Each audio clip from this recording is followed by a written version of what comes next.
બોર્ડની પરીક્ષાને લઈને છેલ્લી ઘડીની તૈયારી શિક્ષણ અધિકારી દ્વારા સુપરવિઝન કરતા શિક્ષકો સાથે એક મીટિંગ યોજવામાં આવી। શિક્ષકોની જરૂરી માર્ગદર્શન તેમજ સ્ટ્રોંગ રૂમની પણ મુલાકાત લેવામાં આવી। સુરતની અંદર 561 શાળાની અંદર 16 ઝોનલ નક્કી કરવામાં આવ્યા। સ્ટ્રોંગ રૂમની અંદર પ્રશ્નપત્ર આવ્યા બાદ 24 કલાક દેખરેખ કરવામાં આવશે। કોઈપણ વિદ્યાર્થીને અગવડ ન પડે અને પરીક્ષા સારી રીતે લઈ શકાય, ગોપનીયતા મુજબ લઈ શકાય તે માટેની સંપૂર્ણ તૈયારીઓ કરવામાં આવી। 16 ઝોન નક્કી કરવામાં આવ્યા છે, તેમાંથી 9 એસએસસીના અને 5 એસએસસીના નક્કી કરવામાં આવ્યા। સ્ટ્રોંગ રૂમનું લાઈવ સ્ટ્રીમિંગ શિક્ષણ અધિકારી પોતાના મોબાઈલ પર અને ગાંધીનગર શિક્ષણ વિભાગ પણ જોઈ શકશે।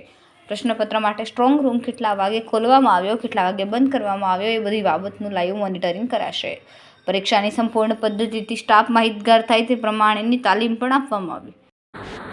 સુરતની અંદર 561 શાળાની અંદર 14 જેટલા ઝોનની અંદર ઝોનલ નક્કી કરવામાં આવ્યો છે, સ્ટ્રોંગ રૂમ બનાવવામાં આવ્યો છે। જે સ્ટ્રોંગ રૂમની અંદર પ્રશ્નપત્ર આવ્યા બાદ 24/7 તૈયારીઓ કરવામાં આવશે। કોઈપણ વિદ્યાર્થીને અગવડ ન પડે અને પરીક્ષા સારી રીતે લઈ શકાય, ગોપનીયતા મુજબ લઈ શકે તે માટેની સંપૂર્ણ તૈયારીઓ કરવામાં આવી છે। 14 ઝોન નક્કી કરવામાં આવ્યા છે, તેમાંથી 9 એસએસસીના છે અને 5 એચએસસીના નક્કી કરવામાં આવ્યા છે।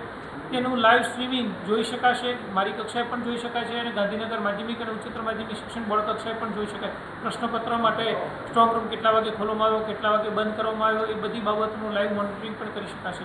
તમામ સ્ટાફને તમામ પ્રકારની તાલીમો આપી દેવામાં આવી છે, જેથી કરીને કોઈ પણ સ્ટાફને અગવડ ન પડે અથવા તો સ્ટાફ પરીક્ષાની સંપૂર્ણ પદ્ધતિથી માહિતગાર થાય તે પ્રમાણેની તાલીમ આપવામાં આવી છે। આ ઉપરાંત સરકારી પ્રતિનિધિ માટે જે ફાઇલ બનાવવામાં આવી છે તેમાં તમામ પ્રકારની સૂચનાઓ આપવામાં આવી છે।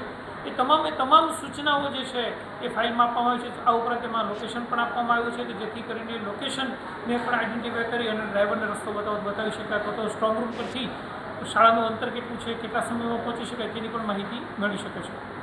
કેમેરામેન હર્ષદ પાટીલ સાથે સુનિલ પાટીલ, સમય મીડિયા ન્યૂઝ, સુરત।